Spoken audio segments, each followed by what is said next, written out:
When she met your father by that lake, she didn't sit around hoping he'd come to her. She declared her love in a letter, wrote it there and then on the bank, and took it to give to him. The wedding, well, it's certainly related to the wedding. Specifically my future wife and your inability to stay away from her. Nan and I are friends.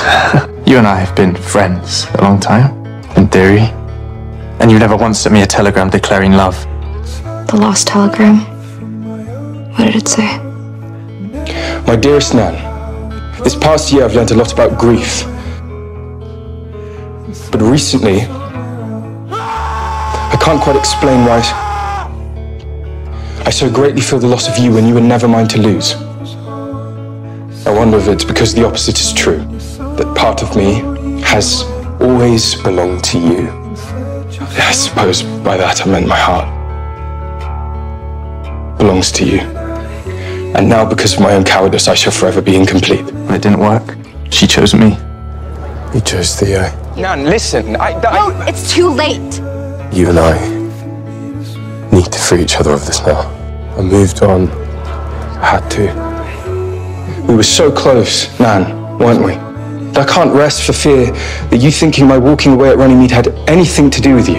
Why did you leave? You still left at Runnymede. How could you? After I told you something that was so important to me. Spent the whole night on the rooftop with Guy Thwart. You always know the best spots.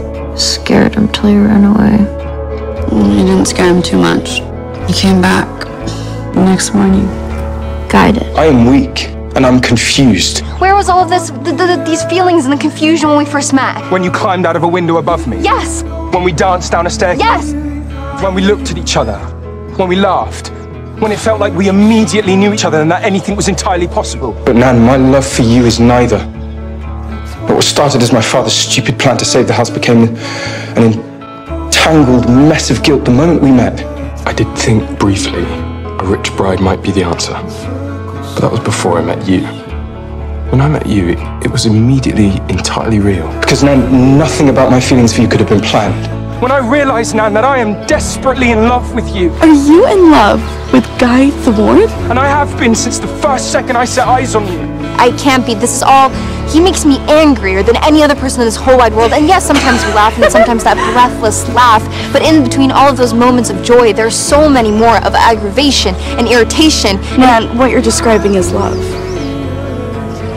You took my breath away. It does matter that you were born out of wedlock. Don't let the whispers make you ashamed of who you are.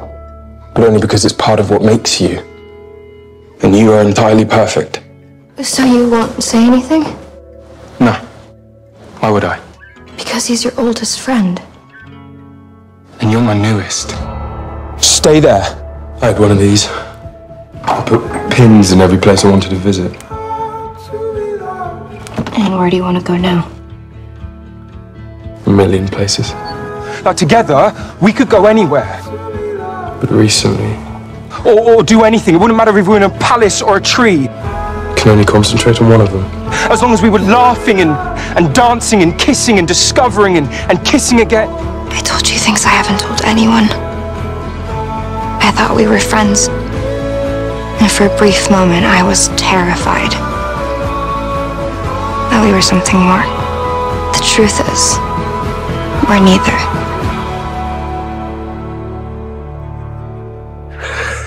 I'm gonna walk away now. Take good care of Nan. Eternally yours. In the understanding that you will never be mine.